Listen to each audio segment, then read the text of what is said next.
감사드리고 예수님의 이름으로 기도드립니다. 아멘. 자, 오늘 말씀 가운데는 이렇게 해라 하는 명령들이 나와 있습니다. 저희가 이렇게 할 때 하나님께서 이 은혜를 저에게 주실 것을 믿습니다. 늘 하나님의 말씀은 아는 것으로 끝나는 것이 아니라 순종해야 됩니다. 순종. 그럴 때 하나님 말씀의 역사가 나타납니다. 22절 말씀부터 보면, 또한 너는 청년의 정욕을 피하고 주를 깨끗한 마음으로 부르는 자들과 함께 의와 믿음과 사랑과 화평을 따르라 라고 말씀하고 있습니다. 이 말씀 가운데 보면 두 가지 내용이 나와 있습니다. 첫 번째는 청년의 정욕을 피하라 하는 것입니다. 이것은 음란함에 대한 내용입니다. 교회 가운데서 또 다른 사람을 대할 때도 음란한 마음으로 대하면 안 됩니다. 청년의 정욕으로 대하면 안 됩니다. 일절 깨끗하게 되어야 합니다. 이 부분에 대해서 구약 성경에서는 실제 그런 음란한 행위를 하는 것을 죄라고 얘기합니다. 그런데 신약으로 오면서 그 기준이 높아졌어요. 예수님께서 어떤 사람을 보고 음란한 생각만 해도 이미 죄다라고 말씀을 하셨습니다. 구약보다는 신약의 윤리체계가 훨씬 높습니다. 그래서 저희는 이것을 위해서 항상 기도하고 또 노력을 해야 됩니다. 이럴 만한 일이 생기지 않도록 굉장히 주의를 해야 됩니다. 왜 그러냐 하면 하나님의 몸이 하나님의 성전이기 때문에 음란에 따라서 자기 몸을 사용하게 되면 그 하나님께서는 거기에 대해서 안 된다고 말씀을 하셨기 때문이에요. 어쨌든 그렇기 때문에 우리가 항상 청년의 정욕을 피하려고 계속 기도해야 됩니다. 노력을 해야 됩니다. 그럴 만한 일이 없도록 저희가 최선을 다해야 되고, 또 이런 일이 없도록 항상 기도해야 되고, 이런 유혹에 들어갈 만한 자리에도 가지 말아야 됩니다. 하나님께서 저에게 주신 명령이라면 이게 우선이다 하고 그냥 많이 생각하지 말고 그냥 순종하면 됩니다. 근데 처음에 나오는 말씀은 육신의 정욕을 피하라 라고 하는 말씀이고, 특별히 교회 가운데서도 이 말씀을 순종을 잘해야 됩니다. 이에 관한 많은 이야기들이 있는데 생략하고, 주님, 저희가 청년의 정욕을 피할 수 있도록 인도하여 주옵소서. 교회 안에서 항상 모든 사람들의 관계에 항상 도덕적으로 깨끗할 수 있도록 인도하여 주시옵소서. 저희가 기도해야 되고 또 순종해야 될 줄 믿습니다. 그 다음의 내용은 주를 깨끗한 마음으로 부르는 자들과 함께 의와 믿음과 사랑과 화평을 따르라 라고 말씀하고 있습니다. 여기에 보면 두 가지 내용이 있습니다. 첫 번째는 내가 신앙생활을 잘하기 위해서 함께 해야 되는 사람들이 있습니다. 어떤 사람들이냐 하면 주를 깨끗한 마음으로 부르는 자들입니다. 나 혼자 갈 때는 굉장히 이 신앙의 길이 외롭고 힘들고 또 괴롭습니다. 때로는. 그런데 저희가 기도해야 됩니다. 하나님, 주를 깨끗한 마음으로 부르는 자가 제가 먼저 될 수 있도록 인도하여 주시옵소서. 제가 먼저 주를 깨끗한 마음으로 부를 때 우리 주님께서 아십니다. 그리고 세상 끝날까지 너희와 함께 할 것이다 말씀하셨기 때문에 하나님께서 우리와 함께 하실 것을 믿습니다. 그런데 이 길을 갈 때 누구와 동역을 하면 너무 좋겠어요. 나 혼자 있으면 힘이 듭니다. 제가 사람인 자를 볼 때 사람이 뭐예요? 그냥 한 사람이 있는데 옆에 다른 사람이 기대어 있는 그런 현상이라고도 합니다. 사람인 자가 혼자 서 있어도 설만한데 이게 좀 이상하고, 한 명이 약간 기울어져 있을 때 딴 사람이 받쳐주는 것입니다. 우리는 서로 받쳐주는 관계가 필요합니다. 그게 사람이고, 우리 하나님께서 우리를 받쳐주시지만 눈에 보이는 사람이, 마음에 맞는 사람이, 특별히 깨끗한 마음으로 하나님을 부르는 사람이 나와 함께 길을 갈 때 저희가 큰 힘이 됩니다. 이것을 우리는 동역자라고 합니다. 하나님, 저희 삶 가운데 동역자를 주시옵소서. 만났을 때 아무 꺼리낌 없이 오늘 읽은 하나님의 말씀을 나눌 수 있는 그런 사람 주님 만나게 하여 주옵소서. 우리 함께 기도할 수 있는 사람 만나게 하여 주옵소서. 하나님께서 주시는 비전을 나눌 수 있도록 인도하여 주옵소서. 또 내가 괴롭고 너무 힘들 때 기도 제목 나누고, 기도 제목 나누면 정말 기도해 주는 그런 사람 만날 수 있도록 인도하여 주시옵소서. 특별히 그런 사람들이 우리 백향목교회에 많아지게 하여 주옵소서. 그리고 더 기도해야 될 것은 가정에 대한 내용입니다.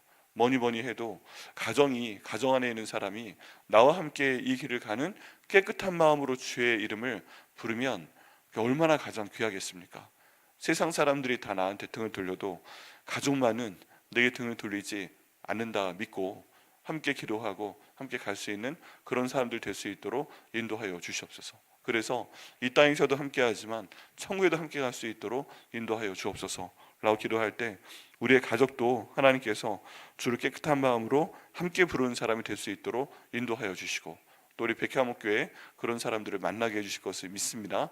그때까지 저희가 포기하지 말아야 됩니다. 절대 포기하지 말아야 됩니다. 무엇을 포기해야 되지 말아야 되는가? 기도하는 것을 포기하지 말아야 됩니다. 결국엔 내 가족이 나와 함께 주를 부르는 자가 될 수 있도록 인도하여 주옵소서. 결국에 우리 교회에 있는 모든 성도들이 제자가 되어 순종해서 모두 깨끗한 마음으로 주를 불러서 하나님 은혜 가운데서 있는 사람들이 될 수 있도록 하여 주옵소서. 다른 사람 많은데 그 중에 나와 함께 할 수 있는 한 두 사람 정도만 주시옵소서.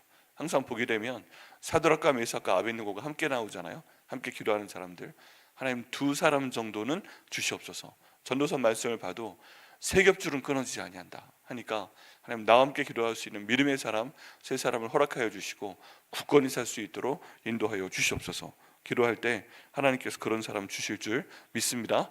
또 나도 그런 사람 되게 하실 줄 믿습니다. 네, 세상에서 가장 쉬운 게 저는 벽면 수도인 것 같아요. 물론 어렵죠. 어려워. 그 수도승들이 하는 게 그냥 뭐 자기 1년 동안 벽을 보고 앉아 있었다 뭐 그런 얘기 하는 거잖아요. 그런데 그거는 제가 보기엔 어려운 게 아니에요. 왜냐하면 벽을 보고 앉아 있으면 되는 거잖아요. 물론 허리도 아프고 외롭고 막 그렇겠지만 결국에 정말 그 어려운 것은 세상에 나와서 사람들과 함께 있어 볼 때 그게 어려운 겁니다. 여러분 일이 아무리 어려워도 뭐 밭을 1000평을 갖다 간다고 해도 그거 갈아버리면 됩니다. 그런데 그거 갈아서 몸이 힘든 것보다 사람 때문에 마음이 힘든 건 이게 어쩔 수가 없어요. 어쩔 수가 없어요. 모든 어려운 일은 결국 사람으로부터 시작되고 사람 때문에 진행되고 사람으로 고심하게 되다가 죽게 되는 걸로 봐도 큰 잘못이 아닙니다. 그런데 이런 모든 어려운 일 가운데 특별히 나를 괴롭히는 사람만 있는 것이 아니고 내 기도 제목이 되는 사람만 있는 것이 아니라 기도 응답이 되는 사람을 내게 좀 보내주시옵소서 라고 기도할 때 하나님께서 기도 응답이 되는 그 사람을 주실 줄 믿습니다. 이게 우리 삶의 목표 가운데 하나입니다. 내가 다른 사람의 기도 제목이 되는 사람이 되는가, 아니면 내가 다른 사람이 기도할 때 하나님께서 나를 통해 응답해 주시는 사람이 되는가. 하나님 우리의 삶은 기도 응답이 되는 그런 사람으로 쓰임받을 수 있도록 인도하여 주시옵소서 라고 기도할 때 하나님께서 나도 주를 깨끗한 마음으로 부른 사람이 되게 하시고 또 내 주변에도 최소한 두 사람 그런 믿음의 사람 주실 걸 믿습니다. 저희가 기도해야 됩니다. 그리고 이 사람들과 함께 해야 될 것은 뭐예요? 의와 믿음과 사랑과 화평을 따르는 것입니다. 왜 이 길을 가는 것이 힘든가? 의를 따르는 게 쉬워요? 믿음을 따르는 게 쉬워요? 사랑을 따르는 게 쉬워요? 화평을 따르는 게 쉬워요? 이거 어렵습니다. 혼자 살면 가능한데 다른 사람들과 함께 사는 가운데서는 어떻게 해도 어려움이 있습니다. 그런데 그럴 때 이 말씀을 지켜야 됩니다. 그럼에도 불구하고 자기의 의가 아니라 하나님 말씀에 비추어서 하나님 말씀 가운데 나와 있는 옳은 일을 따를 수 있도록 주님께서 인도하여 주셔서 옳은 생각하게 하여 주옵소서, 옳은 말을 하게 하여 주옵소서, 옳은 행동을 하게 하여 주옵소서. 믿음의 생각을 하고 믿음의 말을 하고 믿음의 행동을 하게 하여 주옵소서. 그 가운데 사랑의 생각, 사랑의 말, 사랑의 행동, 그리고 화평케 하는 마음과 화평케 하는 말과 화평케 하는 행동을 하게 하여 주시옵소서 라고 기도하며 저희가 이 길을 가야 될 줄 믿습니다. 우리가 보통 성령의 열매에 대해서 얘기합니다.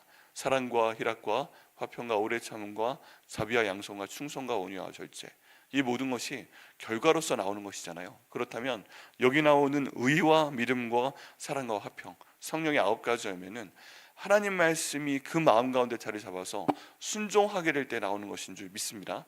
이것은요, 이 모든 성령의 씨앗이 땅 위에 있을 때는 나오는 게 아니에요. 열매는 무조건 땅 속으로 들어간 씨앗이 자라게 되어서 열매 맺게 될 때 이 모든 것이 나오게 되는 것을 믿습니다. 그래서 저희가 해야 되는 것은 의와 믿음과 사랑과 화평이 결코 심지 않은 데서 나오는 것이 아니라는 것입니다. 그리고 성령 열매도 심지 않은 것에서 나오는 것이 아닙니다. 이 모든 것은 하나님의 말씀에서 나옵니다. 그렇기 때문에 저희는 항상 최선을 다해야 됩니다. 무엇을 위해서요? 무엇을 최선을 다해야 돼요? 하나님 말씀이 내 마음에 심겨지도록 최선을 다해야 됩니다. 여러분, 심는 모든 씨앗들이 다 열매 맺으면 너무 좋지만 심는 씨앗 중에서 일부는 또 자라지 않는 경우도 있잖아요. 끊임없이 매일같이 하나님 말씀을 내게 심어 주시옵소서. 그리고 자라게 하여 주옵소서. 여러분 일단 심겨지게 되면 그 다음 자라게 하시는 분은 하나님이십니다. 열매 맺게 하시는 분도 하나님이십니다. 그래서 우리의 모든 삶은 하나님 말씀을 일단 보는 것, 하나님 말씀을 듣는 것, 또 하나님 말씀을 나누는 것, 그리고 주를 깨끗한 마음으로 부르는 자들과 함께 이 말씀에 대해서 우리가 나누고 함께 기도하는 것, 이것들이 이루어질 때 결국 이 열매가 우리 삶 가운데 나타날 것을 믿습니다. 예수님의 예를 봐도 그렇지만 예수님께서 예루살렘에 들어가실 때 무화과나무를 보시고 다가가셨습니다. 그런데 그 무화과나무에서 무엇을 얻고자 하여서 드시고자 해서 가까이 가셨는데 무화과나무 열매가 없었어요. 그걸 보시고서 예수님께서 하신 행동은 무엇이었습니까? 저주하는 것이었어요. 저주하는 것이었어요. 결국 예수님께서는 열매로 우리의 모든 것을 판단하실 것입니다. 결정하실 것입니다. 뿌리가 아무리 깊고 나무가 무성해도 열매가 없으면 예수님께서 저주하십니다. 이런 모두 저주받은 인생 말고 열매를 주님께 드리고 30배, 60배, 100배 열매를 드리고 칭찬을 받으시는, 또 복을 받으시는 저 여러분 되게 하시기를 예수님의 이름으로 축복합니다. 또 그 다음 내용, 어리석고 무식한 변론을 버리라. 이에서 다툼이 나는 줄 압니다. 이 말씀 가다 보면 갑자기 내용이 약간 바뀌는 것 같습니다. 어리석고 무식한 변론을 버리라. 이에서 다툼이 나는 줄 압니다. 라고 말씀을 하고 있습니다. 그럼 여기에서 저희가 생각해야 될 것은 어리석고 무식한 변론이 왜 나오는가 하는 것을 이해를 해야 됩니다. 이 내용을 보게 되면 이 본문의 문단이 22절부터 26절까지 하나로 연결되어 있습니다. 그렇다면 이 내용은 바로 이 문단 안에 있는 내용과 관련이 있고 바로 그 전에 있는 말씀과 관련이 있습니다. 이 어리석고 무식한 변론이 왜 나오는가 왜 나오는가 라고 얘기했을 때 바로 위에 있는 내용들처럼 바로 위에 있는 내용만 보게 되면 청년의 정욕에 대해서 무식하고 어리석고 무식한 변론이 있을 수 있다는 얘기예요. 청년의 정욕을 피하라 라고 얘기했는데 이것도 한번 해봐야 된다, 그런 얘기도 요즘 설득력이 있잖아요. 여러 가지 연애관에서 이것도 해봐야 되는 것이다. 그리고 요즘에 나이가 들어도 이성 친구 한 명 없는 사람은 바보다, 뭐 여러 가지 얘기들이 많습니다. 어떻게 보면 멋있는 것 같은데 굉장히 성경적인 관점에서 비춰볼 때는 말도 안 되는 얘기잖아요. 그러면 이게 바로 무식하고 어리석은 변론인 거예요. 하나님 말씀이 이렇다면 이거 하면 되는데, 아니야, 요즘 세대에는 중년 50대에 남자친구 여자친구 한두 명쯤 없으면 그게 능력이 없는 거야. 이런 얘기가 바로 어리석고 무식한 변론이다. 그리고 주를 깨끗한 마음으로 부르는 자들과 함께 의와 믿음과 사랑과 화평을 따라야 된다 할 때, 야, 요즘 그런 사람이 어딨냐, 그건 다 성경에 있는 얘기고 천국이 있냐, 그 세상에서 어리석은 사람이다, 손해보는 사람이다, 세상을 참 재미없게 산다 라고 얘기하면서 이 주를 깨끗한 마음으로 부르는 자들이 의와 믿음과 사랑과 화평을 따르는 것을 어리석은 삶을 산다, 재미없는 삶을 산다, 너 혼자 예수 믿냐, 뭐 이런 얘기를 하게 되면 이게 바로 어리석고 무식한 변론이라는 것입니다. 그렇게 하다 보면 처음에 웃어 넘겨도 이게 정말 다른 얘기를 하는구나 라고 할 때 저희가 좀 더 얘기를 하게 되면 다툼이 일어나게 됩니다. 그리고 저도 많이 해봤는데 말싸움을 해서 이겨봐야 좋은 게 하나도 없더라고요. 그렇지 않으세요? 분명히 말싸움을 해서 이겼는데 이게 놀리건 뭐건 아니면 어떻게 눌러버리건 말싸움을 해서 이기면은 거기에 대해서 결국 좋은 게 없어요. 결국 하나님께서 모든 것을 이끌어 주셔야 되는데 이건 하나님께서 평안으로 인도해 주시라고 저희가 기도를 해야 됩니다. 하나님, 저희가 어리석고 무식한 변론이 저희 삶 가운데 나타나지 않도록 인도하여 주시옵소서. 그리고 이것을 버릴 수 있도록 하여 주옵소서. 이에서 다툼이 나지 않도록 인도하여 주시옵소서. 가만히 보게 되면 이 변론이 왜 나와요? 다툼이 왜 나와요? 마음속에 있는 주인이 다르기 때문에 그렇습니다.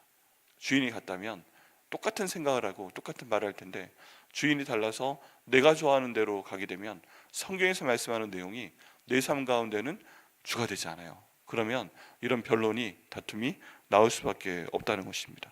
주님, 그래서 이런 어리석고 무식한 변론을 버릴 만한 상황이 될 수 있도록 인도하여 주시고 이로 인해 다투지 않도록 주님께서 인도하여 주시옵소서. 저희가 기도할 때 이 말씀도 저희 삶 가운데 응답하실 것을 믿습니다.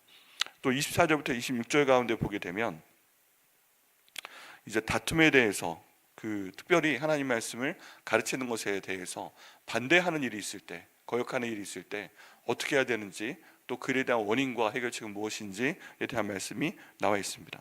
이런 일이 나타났을 때 주의 종은, 특별히 주의 종은 어떻게 해야 되는지 나와 있습니다.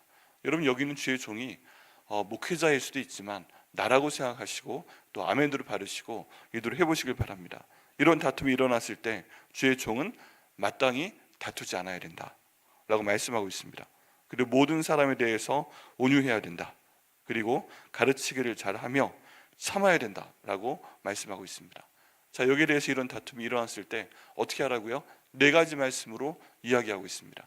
기억하셔야 됩니다. 이것 때문에 가정 가운데서 내 배우자와 말싸움이 일어날 때, 부모 자녀 간에 말싸움이 일어날 때, 또 성도 간에 말싸움이 일어날 때, 또 예수 믿지 않은 사람들과 말싸움이 일어날 때 이렇게 해야 되는구나 하고 믿고 저희가 순종을 해야 됩니다. 첫 번째는 다투지 말라는 것입니다. 이렇게 안 맞게 되면 첫 번째, 그냥 다투지 마십시오. 두 번째는 모든 사람에 대해서 온유해야 됩니다. 그냥 뭔가 그런 말을 한다고 화가 나서 째려보거나 말을 안 하거나 그냥 말을 통해서건 아니면 무언을 통해서건 다투는 일이 없도록 최선을 다하셔야 됩니다. 이게 싸움이 되지 않도록 주님 인도하여 주옵소서 하고 거기에 대해서 온유해야 됩니다. 세 번째는 가르치기를 잘해야 됩니다. 이 내용에 대해서 만약에 다툼이 일어나게 된다면 그냥 꿀먹은 벙어리처럼 얘기를 안 할 수도 있지만 한 마디 정도 진리는 이거다 하고 가르쳐야 된다는 거예요. 근데 여기 주의해야 될 건 기분 나쁘게 상대방이 뭔가 정말 가르치듯 그러면 마음이 상할 수도 있잖아요. 마음이 다칠 수도 있잖아요. 그래서 진리를 가르치기는 하는데 전달하는 방법에 대해서 하나님 지혜를 허락하여 주옵소서. 내용도 중요한데 전달 방법도 중요합니다. 하나님 잘 가르칠 수 있도록 인도하여 주옵소서. 또 내 삶 가운데 이걸 실천할 수 있도록 인도하여 주옵소서. 네 번째, 참아라 라고 말씀하고 있습니다. 참아야 됩니다. 네, 항상 주의 진리는 하나님의 능력이기 때문에, 말씀의 검이기 때문에 내가 진리의 말씀을 가지고 찔러버리겠다 하고 계속 진행을 하게 되면 안 됩니다. 한번 말씀을 전했으니까 이 살아있는 하나님 말씀이 저 삶 가운데서 일하시게 하시고 열매 맺게 하여 주옵소서 하면서 기본적인 자세는 내가 참아야 되는 것입니다. 그런데 이 참는 것을 제가 해석하기에는 사람에 대해서는 참는 것인데 하나님께는 그 모든 참는 에너지를 기도 에너지로 바꿔야 됩니다.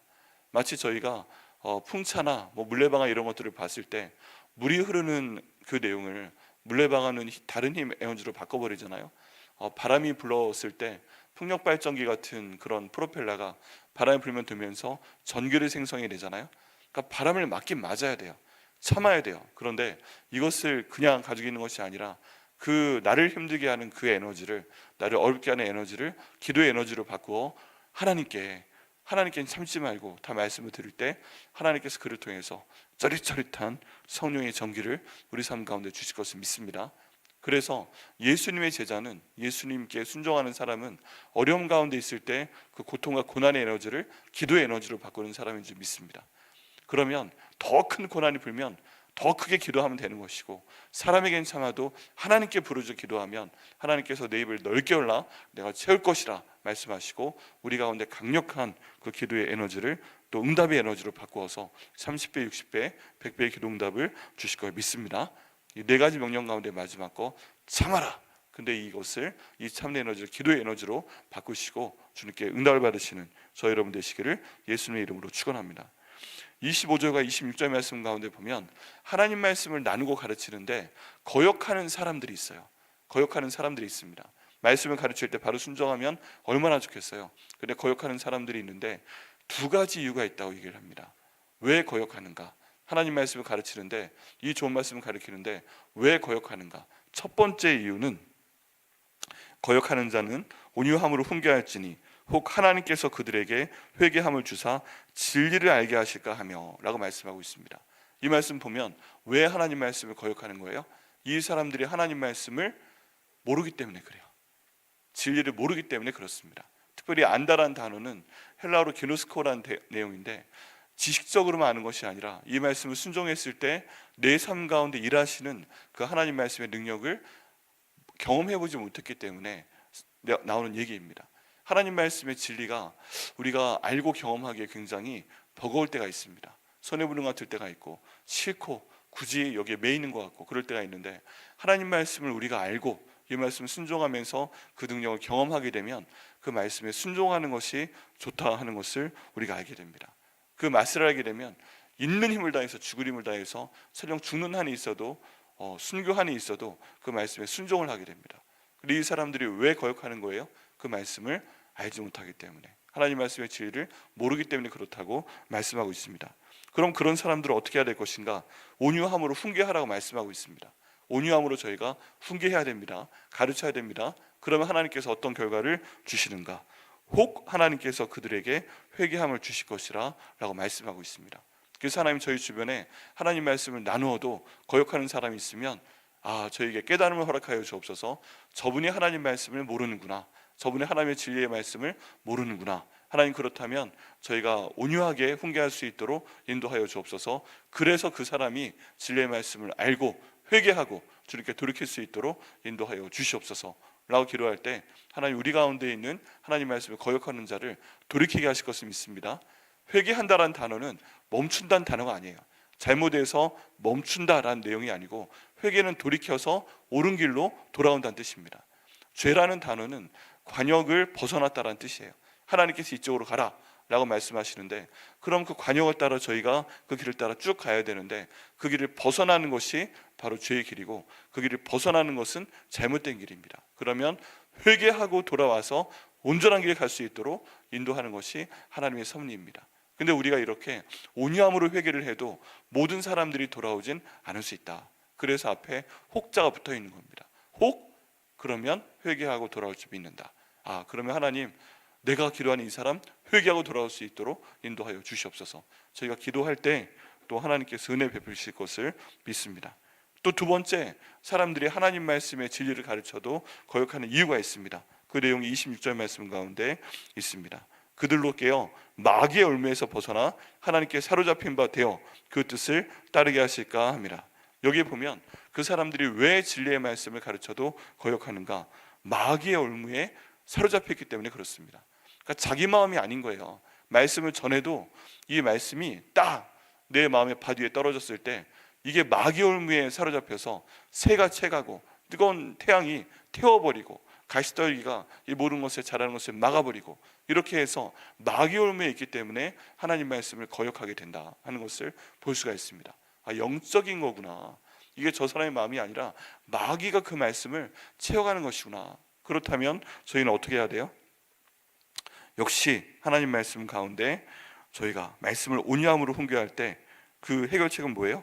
하나님께 사로잡힌 바 되어 그들이 깨어나게 되고 하나님 말씀을 따르게 하신다라고 되어 있습니다. 위에 있는 방법은 역시 온유함으로 그들을 훈계를 해야 되는 것이고요. 같은 방법이고, 그 결과는 하나님께 사로잡힌 바 된다는 것입니다. 지금은 누구한테 사로잡혀 있는 거예요? 마귀의 올무에 사로잡혀서 하나님 말씀이 안 들어가는 것인데, 훈계를 통해서, 기도를 통해서 하나님께 사로잡힌 바 되면 그 뜻을 따르게 된다는 것입니다. 근데 이거 앞에도 혹자가 붙어 있어요. 그렇게 될 수도 있고 안 될 수도 있다. 하나님 말씀으로 온유함으로 훈계를 해도 될 수도 있고 안 될 수도 있구나. 구원받는 사람이 있을 수도 있고 없을 수도 있구나. 여러분, 그렇다면 하나님 말씀을 저희가 가지고 훈계를 했을 때 진리의 말씀을 깨닫게 하셔서, 알게 하시고 경험하게 하셔서 하나님 말씀에 순종하게 하시고, 또 마귀의 올무에서 사로잡혔기 때문에 하나님 말씀을 순종하지 못하는 것인데, 이제 하나님께 사로잡아 주셔서 하나님 말씀에 순종하고 천국으로 인도하는 사람은 모든 사람이 아니라는 것입니다. 일부라는 것입니다. 그렇다면 하나님, 내가 먼저 그런 사람 될 수 있도록 인도하여 주시옵소서. 그리고 내 주변에 있는 사람들, 가족들, 우리 성도들이 그런 사람 될 수 있도록 인도하여 주시옵소서 라고 기도할 때 우리 주님께서 그렇게 하실 것을 믿습니다. 이 말씀 굉장히 중요합니다. 진리의 말씀이 선포돼도 왜 거역한다고요? 첫 번째, 하나님 말씀의 진리를 경험해 본 적이 없기 때문에, 알지 못하기 때문에. 두 번째, 왜 그렇다고요? 마귀의 올무에 사로잡혀서 거역하는 것입니다. 왜 그래요? 마귀의 올무에 사로잡혀 있으면 내 마음의 주인이 누구예요? 마귀이기 때문에 그런 거예요. 나이기 때문에 그런 거예요. 그런데 하나님께서 사로잡아 주시옵소서. 주님, 순종케 하여 주시옵소서. 저희가 기도할 때 이 역사가 우리 개인과 우리 가족과 우리 백향목교회 가운데 나타나게 하실 것을 믿습니다. 오늘 말씀 정리해 봅니다. 순종해야 되는 말씀들이 많이 있는데요. 첫 번째, 저희가 성적인 그 음란에 대한 정욕을 반드시 피해야 됩니다. 두 번째, 주를 깨끗한 마음으로 부르는 내가 돼야 되고 그런 사람들 만나게 해달라고 기도해야 됩니다. 그리고 그들과 함께 의와 믿음과 사랑과 화평을 따라야 됩니다. 여기에 관련된 무식한 변론들은 저희가 버려야만 됩니다. 다툼이 일어나지 않도록 해야 됩니다. 그리고 이런 일이 있을 때 저희가 네 가지, 다투지 않고 모든 사람에게 대해서 온유해야 되고 가르치기를 해야 됩니다. 그냥 넘어가면 안 됩니다. 해야 되는 건 해야 됩니다 가르치고, 안 되는 건 안 된다고 가르쳐야 됩니다. 또 참아야 됩니다. 이 모든 고난과 삶의 에너지를 기도의 에너지로 바뀌어서 주님께 말씀드려야 됩니다. 그리고 거역하는 자가 있을 때 우리가 해야 되는 것은 온유함으로 하나님 말씀으로 가르쳐야 됩니다. 그렇게 되면 이 하나님 말씀의 진리를 모르는 사람이 돌아오게 될 줄 믿습니다. 또 만약에 마귀의 올무 가운데 사로잡혀 있다면 하나님 말씀이 그를 사로잡아 주실 것을 믿습니다. 그래서 기도해야 됩니다. 하나님, 말씀이 선포될 때 설교 시간에, 또 우리가 목장 가운데서 말씀을 나눌 때, 내가 성경 볼 때 하나님 말씀에 사로잡혀서 순종하는 사람 될 수 있도록 인도하여 주옵소서. 예루살렘과 온 유대와 사마리아와 땅끝까지 내게 이 말씀이 먼저 적용되게 하시고 내 가족과 내 주변 성도들에게 적용되게 하여 주시옵소서 라고 기도할 때